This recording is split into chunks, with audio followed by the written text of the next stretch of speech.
5-year saga involved the team owner himself, as in, the man who owns the team, as in, the man who will have final say over whether Odell gets the gigantic contract that he's seeking from the Giants. Odell coming off a pretty disappointing year. Injuries, on the field antics, off the field distractions. Team owner John Mara opened up for the first time since a video of Odell was leaked a few weeks ago, showing the star wideout with what appeared to be an illicit substance. John Mara said he was disappointed in Beckham and then mentioned while they aren't shopping Odell, quote, no one is untouchable. Mara went on to add this: I think too often he allows himself to be put in bad situations and needs to use better judgment. As I've said before, I'm tired of answering questions about Odell's behavior and what the latest incident is. I think he knows what we expect of him, and now it's up to him. So, Chris Canty, should the Giants really consider dealing Odell Beckham Jr.? You know this team pretty well. Yeah, you know what? We had this conversation on my radio show, shameless plug, Humpty Canty on 98.7 FM here in New York. So good. Where can I buy that radio? Great listen. But we had this conversation last year when the Giants had to make the decision on Odell's fifth-year option. And we were saying, if you're going to give him the fifth-year option, you might as well extend him and get rid of the distraction that is, when are you going to pay Odell a long-term contract extension? And, oh, by the way, Nick, you know this, if you pay him sooner, it's going to be cheaper. Right. And now we're seeing Odell, he's asking for around $20 million a year on average annual value on a contract extension. It's probably going to be over $60 million guaranteed based on what we saw from the Mike Evans deal. So that's a lot of money. And when you start talking about Odell embarrassing the owner, and we're not just talking about one instance. You can go back to the boat trip a couple of years ago before the wild card playoff game in Green Bay. You saw what happened in Philadelphia after the touchdown celebration.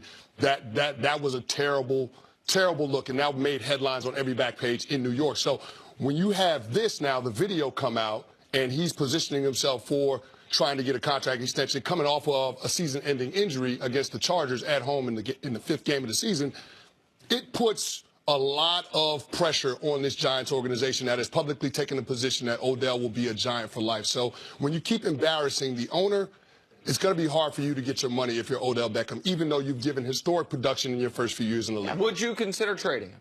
Absolutely. I think it has to be a conversation. Now, you had said that you have been told he won't step on the field, though, this year without a contract extension, right? Yeah, I heard that from Jordan Renan, which is an insider, one of the people that we work with our radio station, and also Ian Rappaport of the NFL Network is also reporting that he won't step on the field and play this year without a contract extension. Now, Odell stepped out last year on a $1.8 million contract, the fourth year of his rookie deal, and played. He should have been paid 10 times that, but he went out there. The fact that he got hurt and ended his season, he's going to be looking for that financial security. So I can understand his position as a player, because there's no question about the production that you're going to get from him. But when you start talking about that kind of money, it has to do with more than just production on the field. You have to be a leader in the locker room. You have to be a face of the franchise. And right now, I don't know that the Giants approve. Well, we know that the Giants don't approve publicly of the face that Odell has put forth for the Giants. Yeah, look, I love Odell as a player. And I can overlook some of the earlier stuff, the boat trip and stuff like that. It didn't help that he didn't play well in that playoff game. But neither did Sterling Shepard either. Yeah, and he was on the boat trip with him too. So some of that immaturity and things like even the squatting in the end zone, I mean, wasn't a good look. I can brush that off as immaturity. The video, what we think we saw in the video, is more than immaturity. So I have a problem with giving him huge money. You're talking about $60 million right now. I want to see him go out there off the injury, play well, play at your level, and show the maturity and the growth that you're not doing these types of things that end up on the back page. Now, it complicates it if he's not going to play, but I kind of feel like he'd be hurting himself because he's coming off injury. He's already viewed as a problem. And so I think he has to go out there and play well. So if I'm the Giants, I'm probably sitting and waiting and not giving him a deal unless it's something I really like financially, or as you said, unless you put all types of incentives in there. Listen, let me talk about the video for a second, because I didn't care about the boat trip. Eli Manning went on that boat. He was terrible in that playoff. No, Nick, no, that's not fair. Okay, that's not fair. That's not fair. I did not. I'm just. I don't want to relitigate that. Yeah. I do not care about the boat trip. I didn't really care about the celebration in the end zone, to be totally honest with you. You can say it's distasteful. I don't really care. Here's the reason the video is in a separate category to a degree. Even though he thought he was in privacy, even though he thought he was, you know what I mean, he wasn't out in public, he was in a hotel room, whatever it is. Here's what I know about people and being around drugs. The first time you're around someone doing cocaine, as that appears to be, man, you are on edge. You are, I don't even know if frightened's the right word, but you are hyper aware of everything going around you. You are not nonchalant enough to where someone you're on. If you're just around it, if you're just in a room, I can count on 2 fingers how many times I've been in a room with cocaine, right? With someone doing that. College, right after college. Both times I was scared. Both times I was like, whoa, like where do I need to be here? What's going on? And he wasn't? Well, he was not. Not at all. He was nonchalant enough that someone could record it and he didn't notice. So like it's like if it is something that is not a part that this was a one-off, had never been in a room like that before, just got unlucky, man, it's logically that doesn't pass for me. So logically I feel like, listen, this guy who's living hard and fast and is around this type of stuff and putting himself in this position to get caught up the way he did. That is concerning. I understand why that would be concerning for the New York Giants. I also believe this. If you're not giving him his contract, you better trade him. Because if you're not giving him his contract, I do think he'll hold out.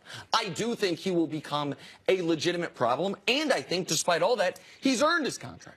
He's the most productive wide receiver through 47 games in the history of the league, and he broke his leg playing for you. He has earned the deal. So you got to decide, as an organization, are we comfortable paying him? Because if you're not, then you should trade him. But if you are, then you can put in things in the deal to protect yourself. Void the guarantees and the failed drug test. If he takes that, I'll do it. If he takes that, wide receiver, look, he's tremendous. He's arguably the most talented receiver in the league. But I'm going to be honest. I can win without a superstar wide receiver. Look at the top 4 teams in the league this year. New England, they won it without Gronk. Edelman was out this year. Minnesota, I mean, Adam Thielen's not on OBJ's level. You know, Jacksonville. I mean, you can go down the line. And then I can talk about Larry Fitzgerald. How good were they? You know, Calvin Johnson when he was in the league. A.J. Green, they didn't make the playoffs last 2 years. I don't need a superstar wide receiver who's also going to be a distraction. Exactly. I mean, I love him, but if you're going to be a problem and if you demand a certain amount of money, I don't have to treat you like I treat the quarterback in terms of contract. But the truth is the Giants would love to pay him. The Giants would love to have him on the team. He is a phenomenal once-in-a-lifetime wide receiver. But you said it. They don't want the embarrassment. They don't want to have to deal with being at the players, the owner meetings, and having just to deal with this. There's 1,000 other things to talk about. The draft is coming up, and what are they answering questions about? Odell. What are we talking about? A touchdown celebration. Video that surfaced. They want him to be better. They sat down with him. They called him into the owners yesterday. Last year they sat down. They said, we need you to really think about what you're doing. Try to control this a little more. Pat Shurmur talked to him this offseason. He has been spoken to. This isn't the first time it's come up. He just doesn't seem to either know what the right thing to do is or keep himself out of the situations, because if it was up to the Giants, I'm sure the only thing they want to do is have him there a long time. And see, Jenna, you're absolutely right. The fact that they've already sat down and talked with him, and they made those meetings public in terms of having those meetings with him and telling him what the standard was going to be for playing for the Giants, and then you see the video come out this offseason, you continue to embarrass the organization, and it's a distraction, and there are questions that the owner just doesn't want to answer. And so it gets to a point where, although you have this kind of production on the field that's historic in respect to your position, right, like CB said, we can win without you. And I think the Giants are moving closer to that point with Odell because, Nick, you're right.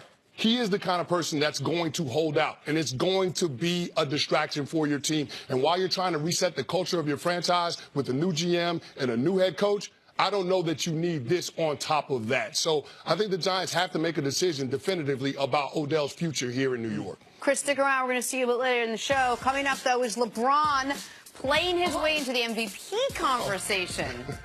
Next on First Things First. I thought you were throwing up a foul. That was nasty. That dunk. Oh, my.